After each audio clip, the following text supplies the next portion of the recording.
All right. Hello. Welcome, everyone. Happy Friday. I know this is my second time going live today, but I'm so excited for you all to meet Crystal Pawlus. And her and I recently got connected on Facebook. I think it was through my friend Brianna that was telling me about you. And the reason she was telling me about you, Crystal, is because I'm getting ready to have my first baby, and I'm a really big proponent of home births. Probably a lot of you just saw my Toastmasters speech on is home births really that dangerous? And so Crystal and I really connected, and she has such a unique story herself. And I thought it would be such an honor for all of you to meet her and to hear her story. And I know you're probably going to have a million questions like I do right now. So let me introduce her and tell you all what I know about her. And then I'm going to let Crystal take over, since obviously she's she knows her story the best at the end of the day. But so she is okay, you just told me what it is. So you're a spiritual womb coach and intuitive doula? No, I think I missed that. No worries. The title I've been given by my divine team is intuitive womb coach and spiritual doula. So okay, intuitive womb coach and spiritual doula. I love that you say that you have a divine spiritual team. I'm the same way. That's how I run my business, is through my spirit guide. So I love that about you already. Also, Crystal is based in Ketchikan, Alaska. So if any of you have done Alaskan cruise, you've probably gone to that city before. And let's see, what else do I have on my notes? So she has a really unique story of kind of similar background like myself, being in the medical field, being a nurse. I was labor and delivery, but Crystal did PICU and PEDS ER. And she apparently has sustained a head injury and then has gone through postpartum depression, and then has also decided to have, how many children do you have, Crystal? Two. Okay. And one of those babies you had unassisted in your home, I'm assuming, right? Yep. Just my husband and I. It was the most remarkable thing. And the PICU nurse in me would have been like, what is wrong with you? You should never do this. Because it's ingrained in you that it's so scary. You need to have medical assistance. And it was very clear that if I was going to get the birth that my daughter and I both needed, it needed to be at home. So we did that. So wow. Yeah. Absolutely. I can relate to that. So let's have you start from the beginning, because I feel like we jumped way ahead. So start from the beginning and tell us how everything came to be. Yeah. So I'm a Capricorn, and very much like. When's your birthday? December 22nd. What about you? January 16th. Okay, not too far away. Okay. So always driven. I knew I was a healer from a young age, and was going to be a doctor, and then started, I was a candy striper and everything. And then I was like, no, I don't want to do that. I want to do hands-on. So I went into nursing and really quickly realized that I needed to do pediatrics. So that's where all of my nursing career has been. Pediatric med surg type of floor. Mm-hmm. And then I was feeling a little unsatisfied with that. So you go to the next thing, right? That's ICU. It's more intense. It's going to be more care. It's going to be more fulfilling. And, I did that for 2 years. And that was one of the most intense 2 years of my life. Watching children die, and being really sick was just I loved it and I hated it. I loved being there for the families, for the children. I also felt like the black sheep of nursing, because I was asking all the questions of being why are we doing it this way? And why can't we do, let's think outside the box for this individual patient. I know that we've done this before. And actually in one of my reviews was I asked too many questions. And I said it was a negative thing. And I was like, So I knew that I needed to get out of nursing. So I actually started schooling for acupuncture, so traditional Chinese medicine and herbs. And that was kind of like my ticket out of nursing, but still being that healer. And at the same time, I moved to the ER because I had a couple of patients so in ICU, you get to see the same kids sometimes, like these chronic kids for a long time. And I had three of the four kids that were like my regulars, like I was their primary nurse. They died within 2 months of each other. And it was so hard. Just like, I felt like there's death and pain everywhere. And why would you ever want to become a mother and have a child and then introduce them to this life that was full of pain and sorrow? And why would I do that to myself, like as a mother? And so I went to the ER, which was great because you saw kids that were like like you're like, and why are you here? And they're like, oh, we're so urgent. And you're like, yeah, this kid does not need to be here. Right. And then you also saw the critical patients. So it was a nice balance while I was going to acupuncture school. And I loved acupuncture school, but then one day going to school, a guy ran a stop sign and crashed, like T-boned me and sent me across the road. And I actually didn't realize I was that injured at first. Like my car was totaled.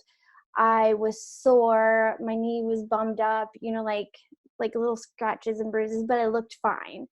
And the nurse in me was like, my spine is fine. Like that was like the only thing I could think of. Mm-hmm. So I took some time off from work, and 2 weeks later, returned back to work and went to take vital signs. I was in triage, and it was like opening up a filing cabinet and seeing like this big thick like folder that's like full of information, and opening it up, and I was like, it was empty. I couldn't think of normal vital signs. And like I was like doing things, and like the chargers of the time was like, what is going on? And I was like, I don't know. Like, I can't remember things. Like, I was crying constantly too. And and she's like, I think you have a head injury. I'm like, no, I don't have a head injury. Like, but I did. So I was in denial for a long time and tried to like avoid like going to the doctor and stuff like that. And actually I did go to a doctor one time, and I cried, and all she said is I have PTSD and get a therapist. But part of a head injury is like that inability to control your emotions. And so it took me on a long road. I was unable to work as a nurse because, well, if you can't remember important things, you can't treat patients. And I failed all my classes in acupuncture school. Like I was an average B student, like BA, and I was flunking like all of my tests. Like, and my teachers and everything, they told me like, I just need to stop trying to push yourself, like go and heal. And since I was a breadwinner, we actually lost our home, and we moved in with my parents because my husband was going to school for his doctorate in molecular biology. And so but it was such a hard time, but such a blessing, because I didn't know how to take care of myself. I took care of everybody else, and I was really busy, and I was living off of adrenaline. Like I would like keep going, and then like when I did stop, it was like I was out for like a week and would have to call in. But like we were always traveling and going snowboarding or mountain biking or like whatever, because if I ever stopped, I knew like I wouldn't be able to keep going. So and I knew I needed a change, and divine intervention came in this way. So 2 years of healing and doctors telling me like, don't get pregnant. You're not going to be able to survive being a mother and stuff, because I couldn't, like I could hardly cook, have like sauce going and like noodles going at the same time. It was overwhelming, but that was at the beginning. But nobody ever told me, oh, hey, you're okay.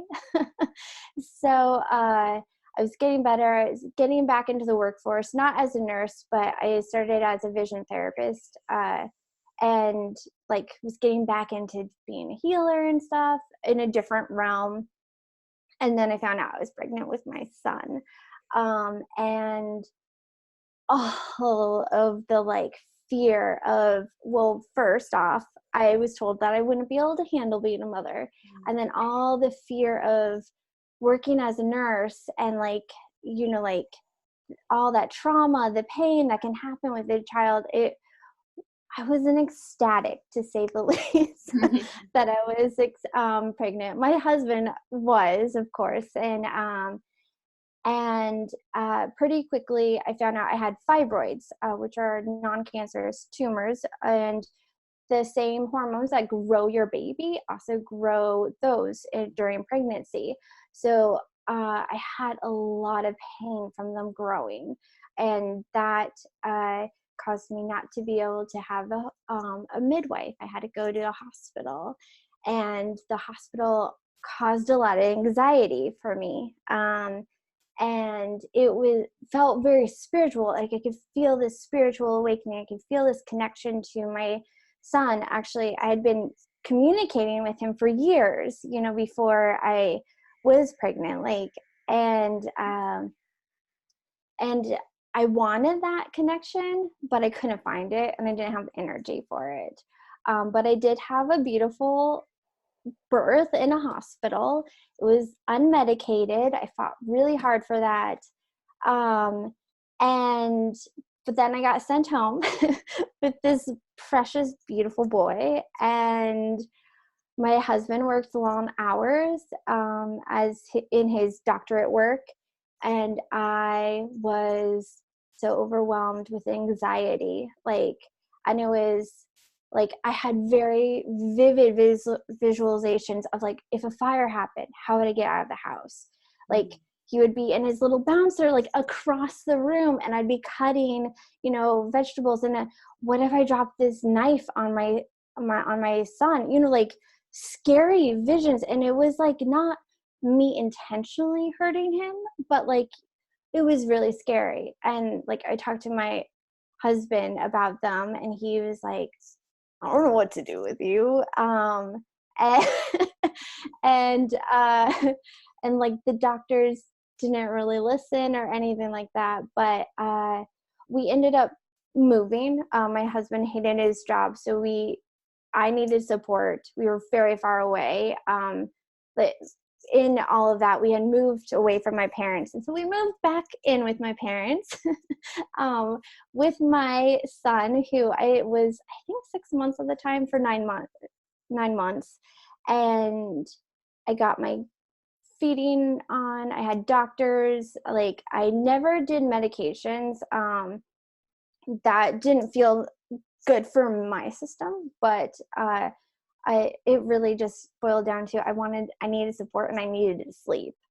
And then from there, I became a postpartum doula, and to support people in that, like having that anxiety, because I talked to so many women who was like, oh my gosh, I had that too. And it wasn't depression. I mean, it is a form of depression, but it's different. It's not like you're so sad. It's that you love this little creature that you made so much that like you just don't want anything to ever happen to them, and that quickly led into working with an intuitive coach. And then I became an intuitive coach, and now I'm an intuitive womb coach. And when I had my got pregnant with my second, it was so much different. Like, it was very like conscious conception. Like, my husband and I chose that date to conceive her, and there was some kind of like, there was some idea of, we're like, oh, this isn't really going to work this time, and then it was like, oh, it did. Okay, awesome. And we do live in like a rural area, and we just I started off going to the doctors and everything, and like a medical assistance really is 2 hours away. Like, they have a Wow. like doctors here, but like they refer everything out. If it's not like completely normal, you go down to Seattle. So they also told me that I would have to deliver on my back. There was no way of getting around that. I'd have to be laying in bed for like getting towards the end, and I was like, no, basically, like, F you, this is not working for us. So my husband and I dealt with all the fears of what if our child is born and like is stillborn because we chose to do it at home, or if complication happens or something happens to me, because I do still have those fibroids and everything. And it was the best decision we ever had, because we owned it. We didn't have anybody else to like put blame on, but also we didn't have anybody else to celebrate but ourselves. So yeah, that's kind of my story. That was a lot. I kind of talked fast. Sorry. Wow. What an incredible story. You definitely need to do a TEDx talk, hopefully someday soon, or write a book or something, because so many people need to hear this. So many women need to hear this story. There's just so much strength in it, and so much, overcoming all these battles, internal and external. There's so much I could relate to as well. Like when you said feeling like the black sheep of nursing, I always felt that, like, oh my gosh, I didn't even know to call it but that's spot on. And just, I don't know. Wow. I'm just so impressed right now. And thank you. yeah, so my brain's going to the last part with the unassisted birth. Okay, no, actually, before that, with the conscious conception, I've never heard that term before. How would you, like, what definition would you put to that? Yeah, so basically, like, you can connect to your child's soul like before they're even conceived. So that's actually one of the things I help women do, especially if they're trying to conceive and they've had issues or anything like that. But like, I naturally did this with my son. Like, I knew I was going to become a mother one day, and I think that also freaked me out for a while. But like, I just, like, we talked, like, I communicated with him. We had this connection. And with my daughter, we knew she was coming in. At the time, we thought it was a boy. There is another boy who's coming in sometime into our family. And we just, we were kind of, like, we were intimate and stuff like that. And my husband and I just looked at each other and we're like, today is the day, like, we're bringing in our baby, like, and and we just talked about that. And during, like, I'm sure since you have created a baby too, like, it's the connection, like, is different. Like, there's this spark that happens, or this is what I have felt and what other women have felt. There's like a deep connection with your partner. There's fun and playfulness in that, and this, like, extra magic that just gets combined, because I mean, like, and that not being said that that's the only way that you can conceive a child, but the souls that are coming into this world, I really have seen them needing this, like, more conscious conception. If you are aware of it or not, they're kind of choosing these these parents and these situations to come into where it's more awakened, more open, because they're going to change the world, and they need this kind of entrance into this earthly realm. No, that's so beautiful. And it's like making me tear up because like, I think that's what happened with me, because I felt like this is the year I'm going to get pregnant. And I don't know how to explain it. I've never felt that way 33 years of my life. And for some reason it was like, it's going to happen this year. And as soon as I met my partner, Kyle, last November, I was like, he's going to be the one to be the father.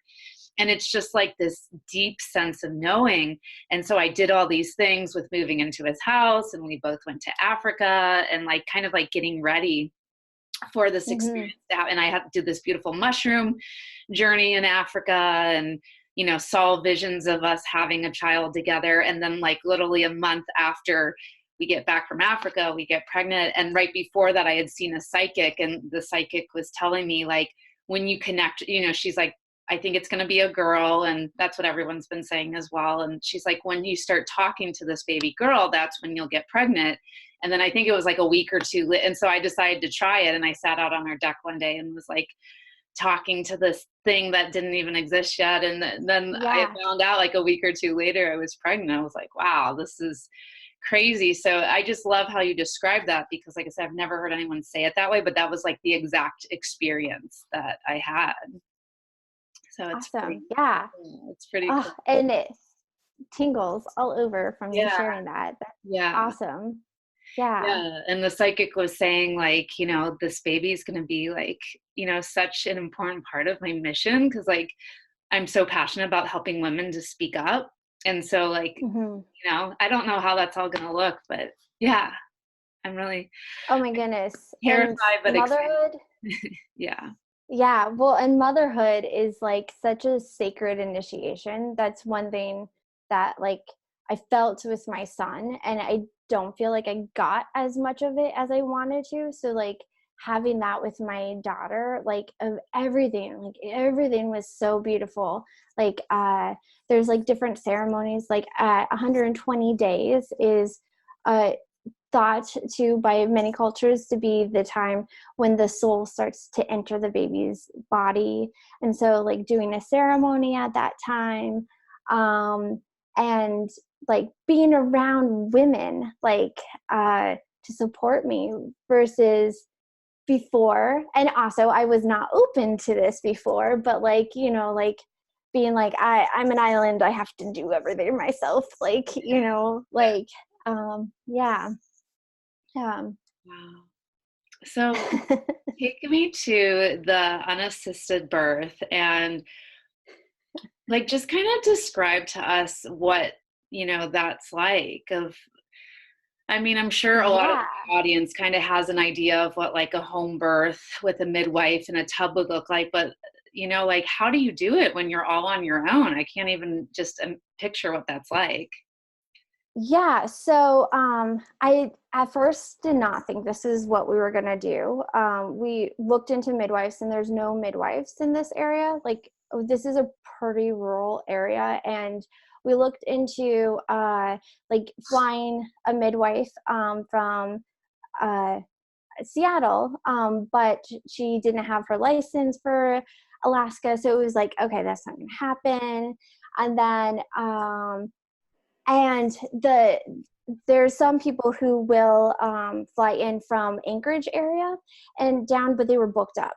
So I was like, okay, well, what's our next thing? Like, so Free Birth Society has an amazing a podcast of women sharing their free birth stories, and I started there. And also Indie Birth is another great place. They both have podcasts, and I just started listening to those. And I knew pretty quickly that was what we were going to do. And when I told my husband we're going to do a home birth, he said, over my dead body. Just because he was like, he was coming from fear. He was like, what if something happened to you? Like, I am a higher risk because I have fibroids.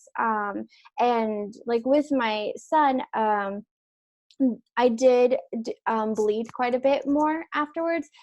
It could have also been from the doctor doing traction on my placenta, and not all of it came out. So she had to go in and like scrape it out, which honestly, that was worse than childbirth. But so like, what are we gonna do if that happens? So we got we got lots of education, we read lots of books, and we started ordering supplies. So, but it wasn't as much as that you would have thought. We did get, we mostly listened using a stethoscope, but I'm blanking on the word for the fetoscope. Yeah. So I would listen to her that way. And we did also have one that the doctor or the midwife would have a Doppler, but we actually never got it out of the box and sent it back to Amazon. But that was more if in case we needed to listen. And I talked to the doctors and I said, this is my vein, and they said, I highly recommend you not to do this because they don't even have that much blood in this bank for if I bled out. And I was like, okay, well, it's 2-hour flight to Seattle for anything, and we still feel okay about that, because it was a deep knowing within. It wasn't if we allowed our analytical minds, it would have been oh, hell no. Yeah. And even my husband, who is so practical, he's a scientist, he came around, and I had a friend who had birthed 4 of her own baby girls and had assisted a couple other births, and I asked her to be kind of like my doula. And so we gathered up some equipment, and it was mostly towels. We had a birthing tub, which was hilarious. I'll get into that in a minute about that. But and then we had scissors and some sterile gloves, and that was pretty much it in our kit. And then a couple of other herbs. That was another thing. So in case I did start bleeding, there was different things. And one thing you can do, which I find quite fascinating, is if you do start to bleed a lot, you can bite the umbilical cord, and the hormones and stuff helps tell your body to stop bleeding. So we were like, okay, we'll do that. And also brushed up on CPR. I had given CPR quite a few times, working as a PICU nurse, but just with my husband, and we printed off a survival guide. So and we marked it in different places where we thought if something happened, we could go there. And we also had the doctors, one of the doctors gave us her personal phone because she lived 3 doors down, and was just well, call me if you really need me and we'll get you there. But no, it takes usually an hour to get the OR ready because it's not always on if it's in the middle of the night.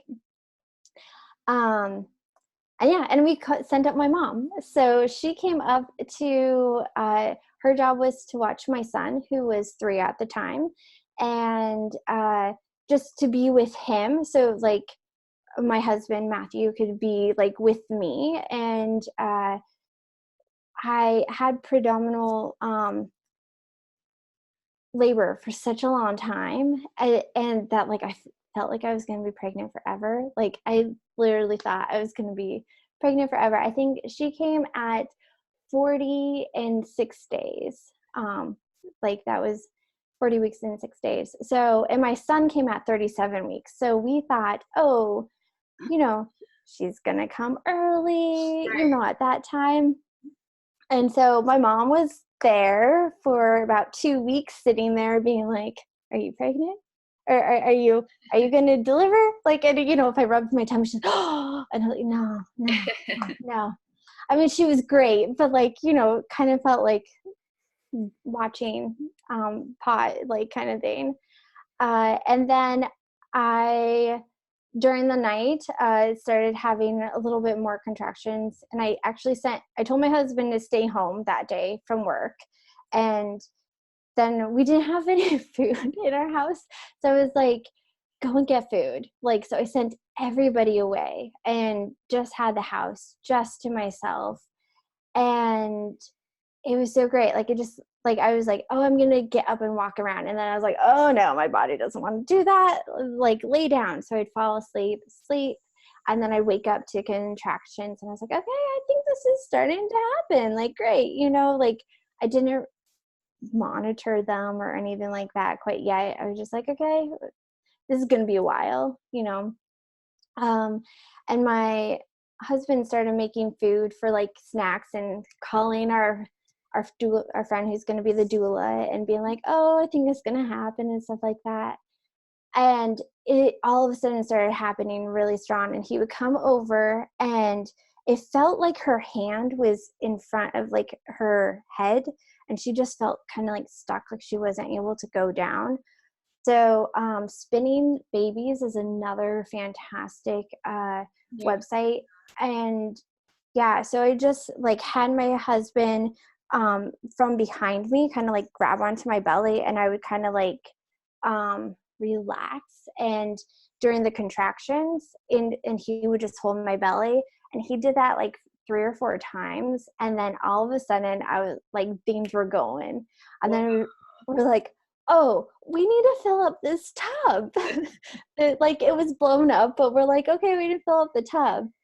So we started to fill it up, and nothing worked. Like, nothing worked. Like, the tub, like, all the water was, like, we forgot to put the liner in, and then so we put the liner in, and then they couldn't get the hook up very well onto the vein, so half of the water is going down the drain and not coming to this, like, this big blow up tub. And, like, it was hilarious. I was laughing so hard watching my poor, like, these people that love me so much work so hard to get me this water. And then I was like, okay, this isn't gonna work. And every time there was a contraction, like, my husband would drop everything, come over, like, hug me, and then go back. And it was very present through it all. Like, with my sons, I had a very out of body, like, I actually remember seeing myself, like, from looking down at myself, like, going through contractions and stuff. It was very out of body. Like, I felt like half the time I was in this mystical, magical, like, realm and stuff like that.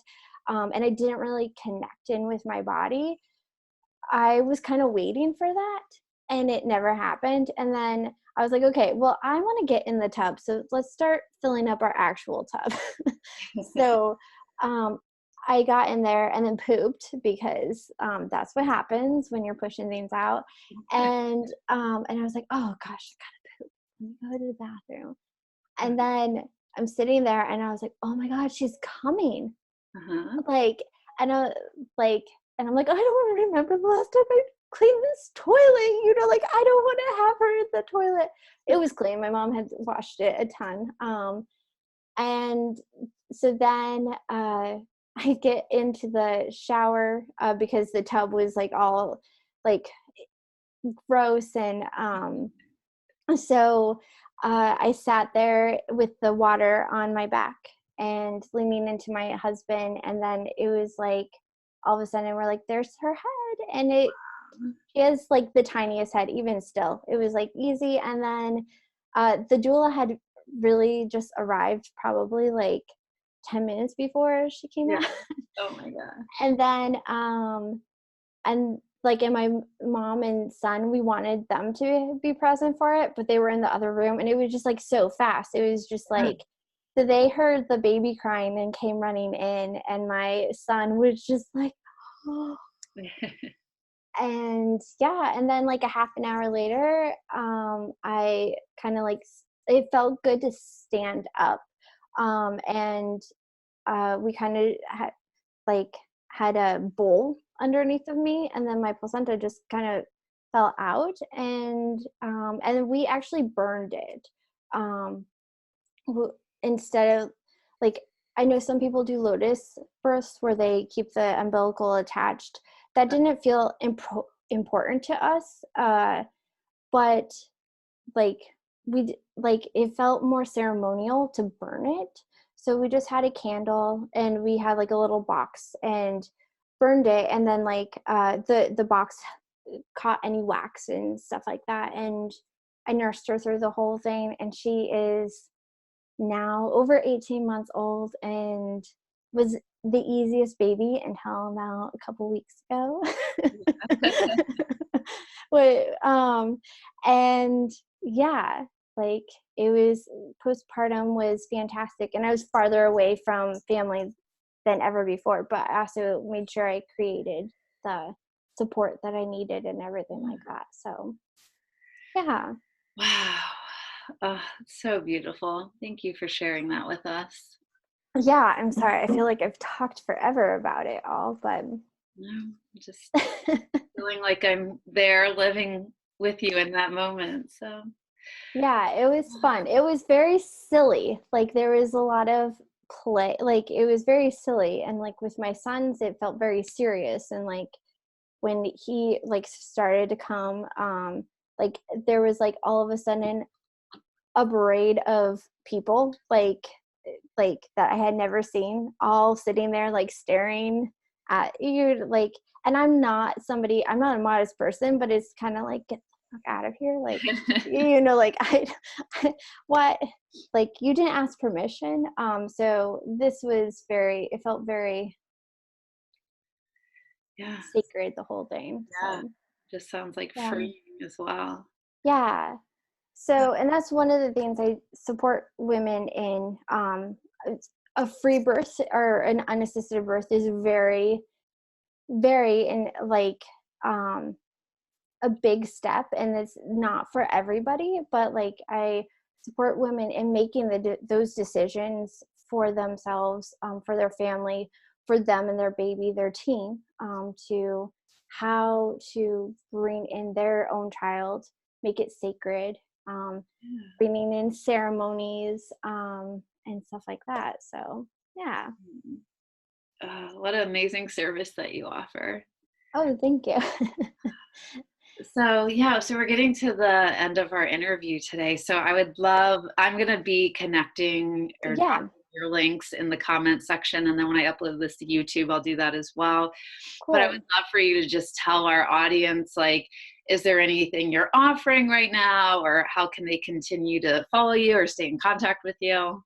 Yeah, honestly, the best way is to friend request me on, that's where I post the majority of my stuff. I also have a, a Facebook page that I kind of use a little bit.